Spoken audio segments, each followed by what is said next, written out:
자, 우리 함께 인사하겠습니다. 지적과 원망 대신에 칭찬과 감사로 하나님의 만복을 향유하세요. 모세가 모세된 시기를 주목하라 라는 제목으로 하나님 말씀 전하겠습니다. 사람들이 하는 약속과 사람들이 사람과 하는 약속과 하나님이 사람과 하는 약속은 아주 근본적인 차이가 있습니다. 사람이 사람과 하는 약속은 상대방이 사라졌을 때 약속도 사라지게 됩니다. 친구와 함께 주말에 저녁 식사 약속을 하죠. 근데 주말까지 그 친구가 살아 있어야만 그 약속이 이루어질 수 있습니다. 만일에 주말이 되기 전에 세상을 떠나면 그 약속도 자연스럽게 사라지게 되죠. 사람들은요, 근본적으로 이렇게 생각을 합니다. 100년 뒤의 약속은 큰 의미가 없다고 생각을 합니다. 10년 뒤, 20년 뒤의 약속에 큰 의미를 부여하지 않습니다. 그런데 하나님의 약속은 완전히 다릅니다. 하나님은 어떤 사람을 선택하고 그 사람과 약속을 하시거든요. 약속을 주시는데 그 약속이 그 사람에게도 유효할 뿐만이 아니라 그 사람이 낳은 자녀들과도 그 약속이 100%, 200% 조금도 가감되지 않고 유효합니다. 창세기 17장 7절을 보면 내가 내 언약을 나와 너 및 내 대대 후손 사이에 세워서 영원한 언약을 삼고 너와 내 후손의 하나님이 되리라. 아브라함을 불렀으면 아브라함과 하셨던 약속 자체가 그 후손들에게도 똑같이 유효하다라고 하시는 말씀이고요. 그 약속의 핵심이 무엇이냐면 나는 너의 하나님이 되리라. 그리고 너 후손의 하나님이 되리라 라고 하는 그 약속입니다. 우리는 아브라함의 후손인가요?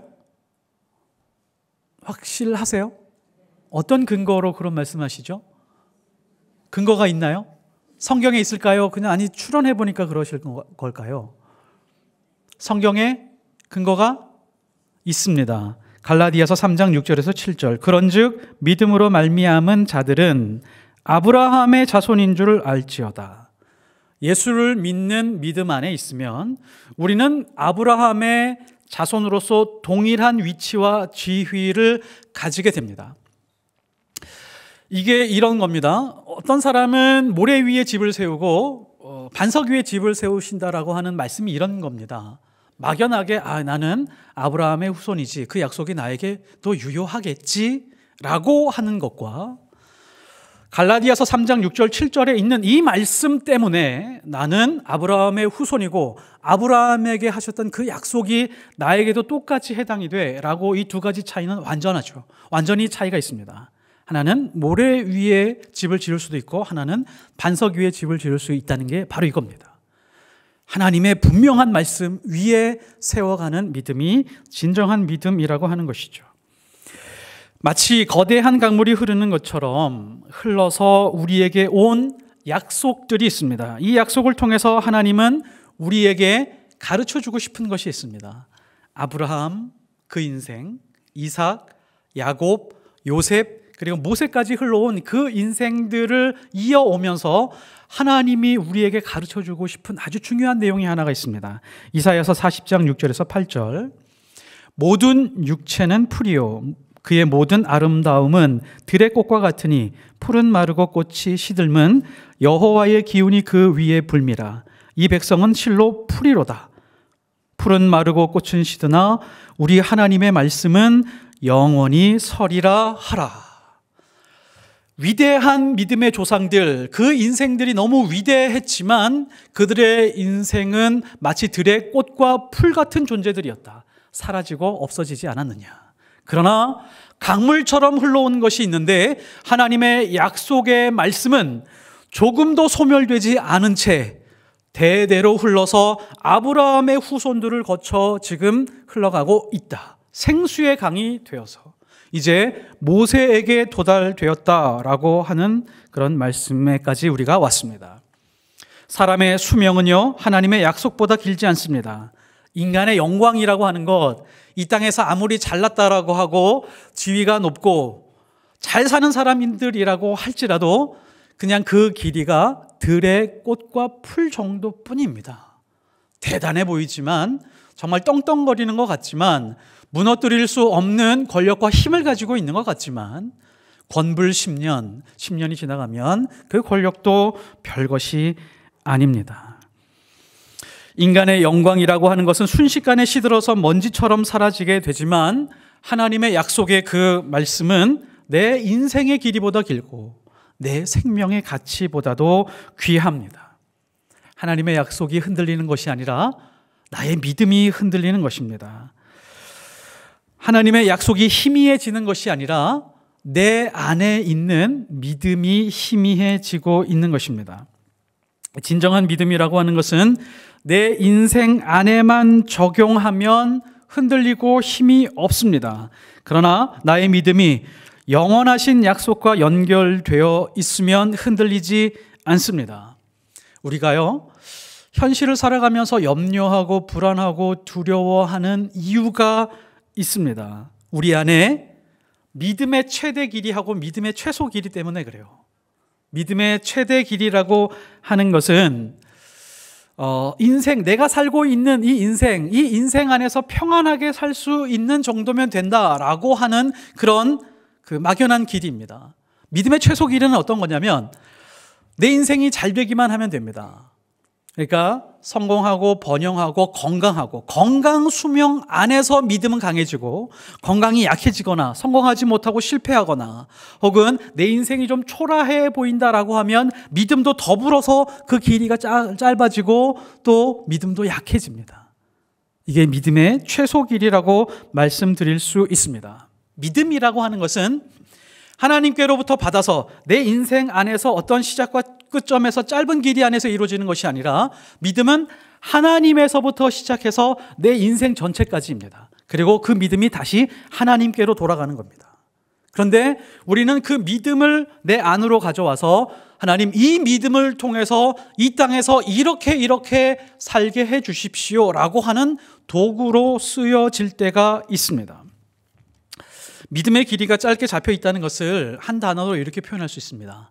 집착이라고 말할 수 있습니다. 집착이라고 하는 것은 믿음의 길이를 짧게 만들고 믿음을 약하게 만듭니다. 약속의 말씀으로 경험하는 만족감보다 세상이 주는 안락함을 위해서 믿음을 사용하고 있다면 아주 짧은 믿음을 가지고 있는 것입니다. 옛날 어른들이 이런 말씀을 하셨어요. 집착하면 눈과 귀를 잃게 된다. 혹시 들어보셨는지 모르겠습니다. 그러니까 어떤 세상에 있는 것, 눈에 보이는 그 무엇, 나에게 만족을 채워주는 그 무엇을 붙들고 거기에 집중하다가 보면 누군가 나에게 좋은 말을 해주고 진짜 인생에 가치 있는 것을 보여줘도 그것을 볼 수 없다라고 하는 것이죠. 어떤 사람은 출세에 집착합니다. 어떤 사람은 성공에 집착합니다. 그리고 어떤 사람은 대학에 지나치게 집착을 합니다. 어떤 사람은 돈에 집착을 하고 또 쾌락에 집착하는 사람들이 있죠.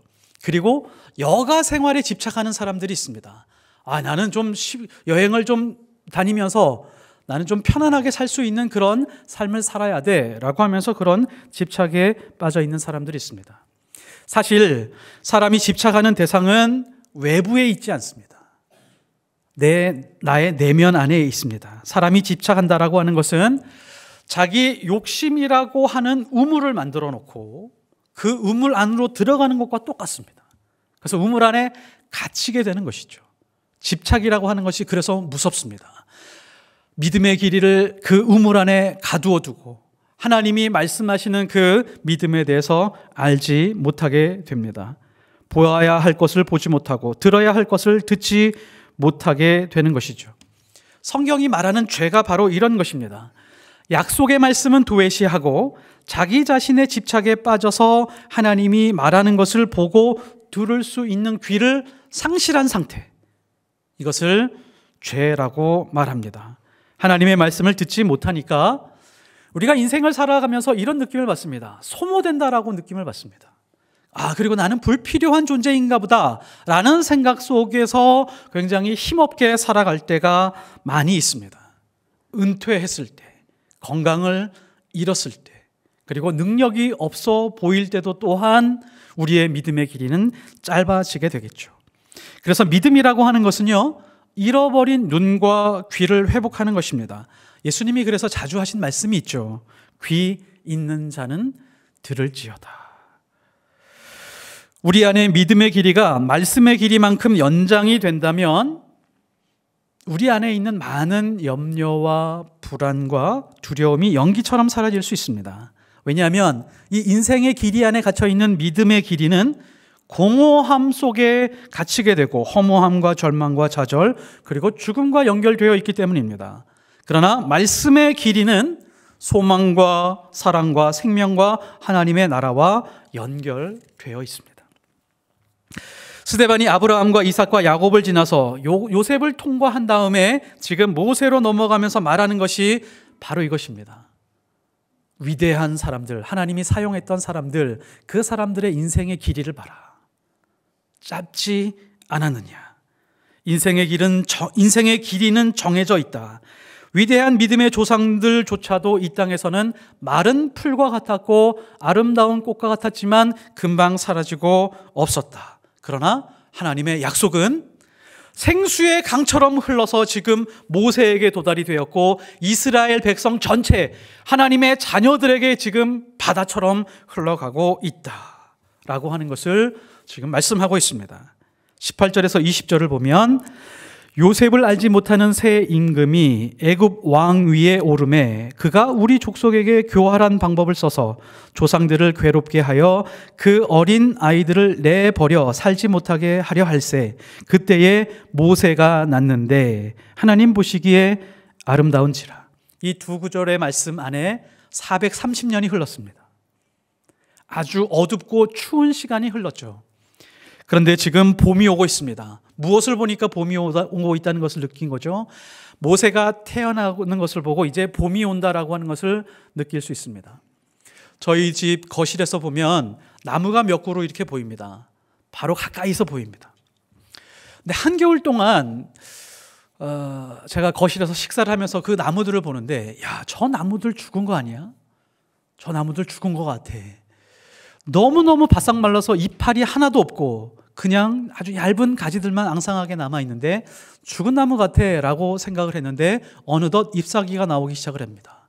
하나가 나왔는데요, 제가 어느 날 이런 생각이 들었습니다. 나무야, 야, 너 진짜 수고 많았다. 겨울에 얼마나 추웠니? 너 힘들었지.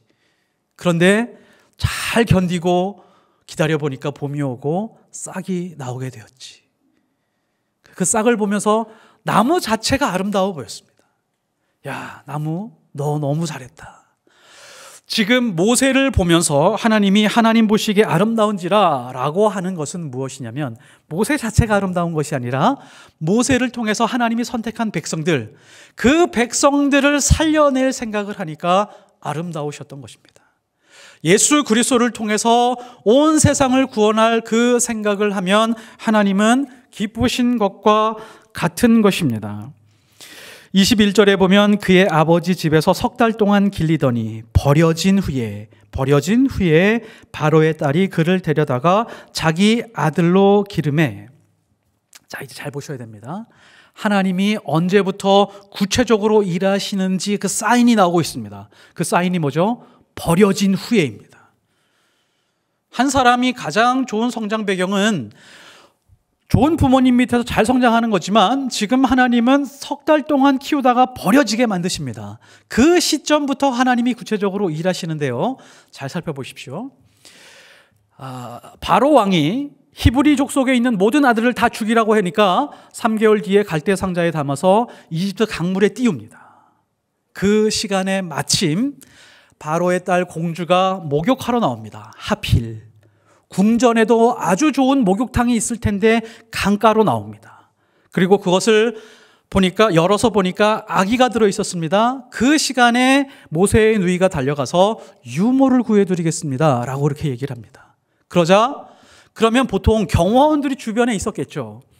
신원조회를 해야 되잖아요. 얘가 누구야? 그러면 만약 히브리인의 딸이라고 하면 아니야, 우리는 지금 이집트인의 유모를 구할 거야 라고 말해도 되지만 그냥 수용을 합니다. 그리고 나서 모세가 40년 동안 성장하게 되죠. 여기 한번 잘 보십시오. 하나님이 어떻게 일하셨는지 보십시오. 만일에 그 시간에 갈대 상자를 강물 위에 띄우지 않았더라면, 그날 공주가 몸이 안 좋아서 그냥 목욕을 궁전에서 했더라면, 아니면 그게 흘러왔는데도 그냥 모세를 이집트에 있는 유모를 통해서 키우려고 했더라면 이게 다 어긋났을 것입니다. 하나님이 시간 개입하셨습니다. 하나님은 거대한 역사도 움직이시면서 동시에 짧은 역사 안에서도 하나님이 구체적으로 일하고 계시다라고 하는 것을 보여주고 있습니다. 우리 인생도 마찬가지입니다. 우리 인생 전체, 하나님의 백성으로 살아가는 전체 우리 인생을 움직이시면서도 짧은 시간 안에 있는 버려진 것 같은 우리의 삶 속에서도 작은 시간들 속에서 하나님이 일하고 있다라고 하는 것을 우리가 놓쳐서는 안 됩니다. 하나님은 시간을 주관하실 뿐만이 아니라 하나님은 권세까지도 활용하고 있다라고 하는 것을 이 장면을 통해서 알 수 있죠. 모세가 왕궁에서 40년을 살아갑니다. 질문 하나 드릴게요. 왕궁에서 40년 살아가면 거기에서 엘리트 교육을 받았을 텐데, 왕궁 교육을 받았을 텐데 하나님을 알았을까요? 몰랐을까요? 하나님을 알아도 그 믿음이 희미해져 갔을까요? 사라졌을까요? 아니면 그 믿음이 점점 더 강해지거나 굳건해졌을까요? 어땠을 것 같으세요? 모세의 믿음은 점점점 강해졌습니다. 왜 그랬을까요? 25절에 보면 그는 그의 형제들이 하나님께서 자기의 손을 통하여 구원해 주시는 것을 깨달으리라고 생각하였으나 그들이 깨닫지 못하였더라. 이 문장 안에 굉장히 많은 것이 있습니다. 분명히 어떻게 신앙생활을 했을까요? 유모를 구했는데 하필 자기 엄마입니다. 엄마가 아이를 안고 아브라함과 이삭과 야곱의 하나님에 대해서 계속해서 들려줬을 것입니다. 어렸을 때 말을 배울 때부터 계속해서 들려주고 아마 거의 암기할 정도로 그렇게 하나님에 대해서 알게 되었을 것이고 믿게 되었을 것입니다. 그래서 그 믿음을 가지고 살아갔었는데 창조주 하나님, 그 믿음이 점점점 성장해 갔습니다. 40세 때 이집트 최고의 엘리트 교육을 받았다. 실력과 능력이 출중했다. 말에 능통했다. 라고 지금 오늘 성경에서 말해주고 있습니다. 자, 모세가 자존감이 충만해졌습니다. 나는 실력도 뛰어나고 언어도 뛰어나고 말도 잘하면서 거기다가 리더십도 있다. 이집트인들 안에서도 리더로 자리 잡을 수 있는 사람인데 히브리 민족의 지도자가 되는 것이 뭐 그렇게 어렵겠어? 라는 생각을 가지고 히브리 민족에게 직접 찾아가기 시작을 합니다. 이게 무슨 얘기죠? 사명감이 있었다는 얘기죠. 그리고 자기 정체성도 아주 분명했습니다. 이민을 가서 자기 민족의 정체성을 잃은 그런 사람으로 성장한 것이 아니라 자기가 히브리인이다, 하나님이 선택한 백성의 자손이다라고 하는 것을 분명하게 알고 있었습니다. 자, 히브리인들 속으로 들어갔습니다. 그 사람들이 싸우고 있었습니다. 싸우고 있으니까 히브리 민족끼리 왜 싸우느냐? 화해를 시키려고 했습니다. 그러나 그것을 보고 있던 히브리인들은 이질감을 느끼고 네가 뭔데 우리한테 끼어서 그런 말을 하느냐? 재판관이냐? 너도 얼마 전에 바로 전날 이집트인을 쳐서 죽인 것처럼 너도 우리를 심판해서 우리 중에 하나를 쳐서 죽이려 하느냐라고 그렇게 말을 합니다. 여기서 아주 큰 상처를 받습니다. 내가 히브리 민족을 위해서 무언가를 하고자 하는 사명감을 가지고 다가갔는데, 그러면 이 사람들도 하나님이 나를 통해서 우리 민족을 구원하리라 라고 하는 믿음을 가지고 있었어야 되는데 전혀 그런 믿음이 없습니다. 거기서 크게 실망을 하게 됩니다. 자, 여기서 아주 중요한 부분이 하나가 있습니다. 그렇게 상처받고 광야로 떠나게 되죠. 하나님은 모세의 인생, 그 전성기의 모세를 사용하고 싶어 하지 않으셨습니다. 본인은 이렇게 생각했죠. 하나님께서 나를 히브리 민족에게, 이런 생각을 가지고 있었지만 하나님 때가 되었습니다. 40세가 되면 이제 저를 사용하셨어야 됩니다 라고 하지만 하나님의 생각은 달랐습니다. 하나님은 사용할 마음이 1도 없었습니다. 모세는 120세를 살았습니다. 모세의 전성기는 40세에서 80세잖아요. 근데 40세에서 80세 동안 어떻게 살았죠? 광야로 가서 겨우 결혼을 한 다음에 처가살이로 양치기로 40년을 살았습니다. 힘도 다 빠지고 뇌 기능도 많이 떨어졌을 때 하나님이 부르셨습니다. 왜 이때 하나님이 사용하지 않으셨을까요? 전성기 때 왜 하나님이 사용하지 않았을까요? 우리 생각은 전성기 때 쓰셔야 가장 영향력이 있지 않을까라는 생각을 가지지만 하나님은 그렇지 않으셨습니다. 만일의 모세가 자기의 경험과 실력과 능력과 자신이 가지고 있는 믿음, 그 굳건한 믿음을 결합시켜서 민족을 위해서 하나님의 일을 가지고 하기 위해서 사명감을 충만한 상태에서 무언가를 하게 됐을 때 어떤 일이 발생하냐면 하나님의 계획과 충돌하게 됩니다. 모세의 믿음의 길이는 어디까지였냐면 가나안 땅까지였습니다. 가나안 땅까지. 우리 민족이 다시 되돌아가는 것, 그리고 그 땅에 가서 형통하고 잘 사는 것, 이것이 머릿속에 있는 믿음의 길이었습니다. 근데 하나님은 어디까지 믿음의 길이를 연장시켰는지 한번 보십시오. 히브리서 11장 24절에서 26절. 믿음으로 모세는 그리스도를 위하여 받는 수모를 애굽의 모든 보화보다 더 큰 재물로 여겼으니 이는 상 주심을 바라봄이라. 모세의 믿음이 엄청나게 늘어났습니다. 예수 그리스도 1500년 뒤에나 오셔야 될 그 예수 그리스도까지 바라보면서 자신이 가지고 있는 사명 그리고 하나님의 뜻과 계획을 이루어 가기 위해서 하나님 앞에 순복한 모습, 이것이 바로 하나님의 원하시는 모습이었습니다.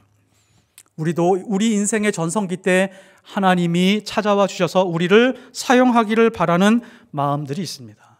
그런데요, 대부분 전성기 때 하나님 앞에 쓰임 받으려고 애쓰면 자기 욕망으로 죄를 지으면서 자기 합리화에 빠질 때가 많습니다. 그래서 하나님은 꼭 자기 힘이 다 빠졌을 때 만나주시고 새로운 전성기를 시작하게 하십니다. 내가 인생에서 패배자처럼 보일 때, 낙오자처럼 보일 때, 노인이 되었을 때, 힘이 다 빠졌을 때, 병들고 연약해졌을 때, 누가 보기에도 인생의 밑바닥에 있는 것처럼 보일 때, 그때가 하나님이 주신 기회입니다. 그때가 진짜 약속의 말씀을 붙들고 진정한 인생을 살게 되는 그런 시기입니다. 그런데 우리가 헛된 인생을 사는 이유가 뭐죠? 믿음이 있음에도 불구하고 예배 중심으로 인생을 살고 있음에도 불구하고 헛된 인생을 살아갈 때가 있습니다. 왜냐하면 하나님의 계획보다 나의 계획이 조금 더 앞서가기 때문에 그렇습니다. 내 인생의 계획으로 내 인생의 내용을 채운다라고 생각을 하고 있기 때문입니다. 하나님은 모세의 전성기는 사용하고 싶은 마음이 없으셨습니다. 모세에게 무언가 충분하지 않다, 필요한 것이 채워지지 않았다라고 하는 것을 하나님께서 알고 계셨기 때문입니다. 그래서 오랜 시간 기다려야 됐습니다. 하나님은 모세가 무엇을 깨닫고 어느 수준까지 가기를 원하셨을까요? 그 정답이 오늘 말씀에 나와 있습니다. 29절에 잘 들어보십시오. 모세가 이 말 때문에 도주하며 미디안 땅에서 나그네가 되어 거기서 아들 둘을 낳으니라. 굉장히 평범하게 보이는 말씀이지만 이 안에 진리가 있습니다. 모세의 인생이 한순간에 나락으로 떨어졌습니다. 모세가 40세 이후 광야에서 40년 동안 온 인생을 통해서 깨달은 바가 있습니다. 그 깨달은 바가 뭐냐면 인생은 광야를 지나는 나그네구나 라고 하는 깨달음입니다. 하나님은 이 때를 기다리셨습니다. 하나님은 모세가 이것을 깨닫고 몸소 체험하고 머리가 아니라 진짜 나그네의 삶을 살아가는 모세의 모습을 보기 원하셨던 것입니다. 진짜 그랬을까요? 출애굽기 18장에 보면 광야에서 결혼하고 아들 둘을 얻습니다. 그 첫 번째 아들이 있는데요, 그 첫 번째 아들의 이름이 게르솜입니다. 게르솜의 이름의 뜻이 뭐게요? 나그네입니다. 나그네. 왜 하필 나그네로 지었을까요? 자기가 인생을 살아오다가 보니까 인생이 이 땅에서 화려하게 완성이 되는 것 같지만 하나님의 본향을 찾아가는 나그네에 불과하다라고 하는 것을 깨달았던 것입니다. 부모가 되면 자녀들의 이름을 짓잖아요. 특히 신앙을 가지고 있는 사람들은 자녀들의 이름에다가 자기 신앙의 고백을 다 집어넣습니다. 저도 딸들 이름을 지으면서 몇 달이 걸렸는데 신앙 고백을 집어넣기 위해서 굉장히 애를 많이 썼습니다. 모세도 분명히 그랬을 것입니다. 그 아들, 광야 한가운데서 게르솜이라고 하는 아들을 안고 분명히 이렇게 이야기를 했을 것입니다. 사랑하는 아들아, 우리 인생은 나그네란다. 이집트에 있는 저런 왕들의 삶과 광야에서 양치기의 삶도 다르지 않다. 지나가는 나그네일 뿐이다. 나는 40이 넘어서 겨우 깨달았지만 너는 어릴 때부터 이것을 분명하게 깨닫고 하나님의 손에 잘 성장했으면 좋겠구나 라고 하는 그런 믿음의 고백이 있었습니다. 그래서 모세가 가장 모세다워진 순간이 바로 여기입니다. 모세가 가시떨기에서 하나님을 만나기 전에 가장 필요한 순간이 바로 여기입니다. 우리는 모세가 모세된 순간이 가시떨기 앞이라고 생각을 하지만, 떨기나무 앞이라고 생각을 하지만 그 이전에 자식에게 이름을 부여하면서 자기 삶의 신앙 고백을 할 때 그 시점이었습니다. 그래서요, 뭐가 일치하게 됐냐면 하나님의 약속 안에 있는 계획과 뜻이 흘러가고 있는데 그것이 모세가 깨달았던 그 깨달음과 삶과 정확하게 일치하게 되었습니다. 그래서 하나님의 약속의 강물이 흘러가는 그런 통로가 되었습니다. 과연 그럴까요? 6절에 보면 하나님이 또 이같이 말씀하시되 그 후손이 다른 땅에서 나그네가 되리니 그 땅 사람들이 종으로 삼아 400년 동안 괴롭게 하리라 하고, 하나님이 히브리 백성들을 400년 동안 노예가 되게 하신 아주 중요한 이유가 있습니다. 하나님이 특별히 선택한 백성들이 이 땅에 살면서 온몸으로 체득하는 것이 무엇이냐면 인생은 나그네다라고 하는 것입니다. 광야를 지나가고 또 억압받는 나그네처럼 사는 삶이 인생이다라고 하는 것을 온 생애를 다해서 터득하게 하기 위한 하나님의 아주 특별한 뜻이었던 것입니다. 모세의 마지막 설교들이 있죠. 그것이 신명기에 있습니다. 신명기 10장 19절, 너희는 나그네를 사랑하라. 전에 너희도 애굽 땅에서 나그네 되었습니다. 이 말씀의 뜻이 무엇일까요? 나그네로 살면서 나그네를 사랑하라고 하는 그런 뜻입니다. 시편 119편 54절, 내가 나그네 된 집에서 주의 율례들이 나의 노래가 되었나이다.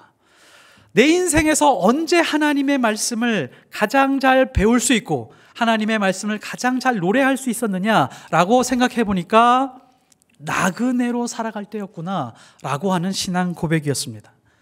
이 말씀들이 신약으로도 계속 흘러갑니다. 히브리서 11장 13절에서 14절, 이 사람들은 다 믿음을 따라 죽었으니, 이 사람들은 믿음의 조상들을 말합니다. 믿음을 따라 죽었으니 약속을 받지 못하였으되 그것을 멀리서 보고 환영하며 또 땅에서는 외국인과 나그네임을 증언하였으니 그들이 이같이 말하는 것은 자기들이 본향을 찾는 자임을 나타냄이라. 이 사람들은 하나님의 약속을 다 받았어요. 근데 그 약속이 자기 인생을 통해서 다 이루어지지는 않았습니다. 그런데 삶을 통해서 무엇을 증언했냐면 주변에 있는 세상 모든 사람들에게 저의 삶은 나그네입니다. 어디로 가는 나그네냐면 하나님이 우리의 본 땅을 지금 보유하고 계신데 하나님 나라, 하늘나라 그곳으로 가는 나그네입니다. 그래서 세상 것에 크게 집착하지 않습니다. 세상 것이 조금 사라진다고 해도 크게 가슴 아파하지 않는 삶을 살고 있습니다 라고 그렇게 증언하면서 살았다는 것입니다. 베드로전서 2장 11절, 사랑하는 자들아 거류민과 나그네 같은 너희를 권하노니 영혼을 거슬러 싸우는 육체의 정욕을 제어하라. 하나님의 마음을 알고 배우고 싶은 우리들입니다. 하나님의 마음은 어디 있죠? 하나님의 마음은 언제나 나그네에게 있습니다. 우리의 삶은 광야를 지나가는 나그네처럼 약속의 말씀을 붙들고 인생의 광야를 지나가는 것입니다. 자, 그렇다면 마지막으로 인생이 나그네라는 것을 깨닫고 나그네로 살아가는 것이 왜 중요할까요? 왜 중요할까요? 모세가 둘째 아들에게 지어준 이름을 보면 알 수 있습니다. 둘째 아들의 이름이요, 엘리에셀입니다. 첫째 아들을 통해서 깨달았던 신앙이 있고 둘째 아들을 낳고 깨달은 것이 있죠. 엘리에셀이라고 하는 뜻은 하나님이 도우신다라고 하는 뜻입니다. 모세가 인생은 나그네구나, 광야를 지나는 나그네구나, 하나님께 모든 인생을 다 맡기면서 나는 이 땅에서 본향을 찾아가는 삶으로 살아야겠구나 라고 할 때 충분히 자기 인생을 다 맡겼습니다. 그 인생을 다 맡기고 난 다음에 발견한 것이 무엇이냐면 나그네의 삶을 하나님께서 도우시는구나, 도우시는 그 하나님을 아주 깊이 알고 깨닫고 느끼게 되었습니다. 그래서 40세 이전에는 이집트 왕자로서 히브리 혈통으로 정체성도 분명하게 가지고 있었지만 자기 인생에서는 나그네라고 하는 것을 알지 못하고 그냥 자기 실력과 믿음으로 자기 인생에서 무언가를 실현하고 만족하면서 완성하려고 했었지만 이제 나그네의 삶을 통해서 하나님께 모든 인생을 맡기고 난 다음에 하나님의 도우심을 깨달아서 모세는 모세가 되었고 모세는 모세다운 삶을 살게 되었습니다. 하나님의 약속을 유통하고 하나님의 약속을 운반하는 사람이 되었습니다. 그래서 하나님은 모세를 통해서 생명의 율법을 주셨고요, 하나님의 마음을 새겨주셨던 것입니다. 우리는 하나님의 자녀들이고 정체성도 분명합니다. 우리는 예수 믿는 사람입니다, 하나님의 자녀입니다 라고 하는 정체성도 아주 분명하게 가지고 있고 이 땅에서 하나님의 뜻을 잘 실현하고 싶은 마음도 있습니다. 그런데 약간의 욕심이 있습니다. 내 삶을 통해서 이 안에서 하나님의 뜻과 무언가 계획이 잘 실현돼서 누군가에게 간증하고 싶은 마음이 있습니다. 그러나 그것이 하나님의 뜻이 아닐 수도 있습니다. 나그네가 아닌 것처럼 살아가는 모습, 이것이 바로 우리의 근본적인 모습입니다. 나그네의 삶이 아니면 하나님보다 나의 소유와 실력과 능력을 더 중요하게 생각할 수 있습니다. 성령으로 내 소유와 자산을 지키는 도구로 사용하고 예수 믿는 것은 그냥 구원의 티켓 정도로 생각을 할 수도 있으며 하나님은 우리 인생을 복되게 하는 그런 분으로 생각하면서 살아갈 수가 있습니다. 내 믿음의 길이를 인생의 길이 안에서 전부 다 해결하고 거기에서만 적용하려고 애쓰지 마십시오. 내가 복되고 잘되는 일에만 제한시키지 마시기 바랍니다. 하나님의 말씀은 영원합니다. 모세는 자기 인생이 나그네라는 것을 깨달은 후에 하나님이 떨기나무에서 부르셨습니다. 그리고 모세를 가장 모세답게 만드셔서 하나님께서는 닳아서 없어질 때까지 사용하셨습니다. 그리고 모세는 뭐라고 유언을 남겼죠? 하나님을 사랑하라. 이것을 마지막으로 후손들에게 남기고 하나님 곁으로 갔습니다. 나그네로 살아갈 때 우리는 하나님을 가장 사랑할 수 있는 삶이 됩니다.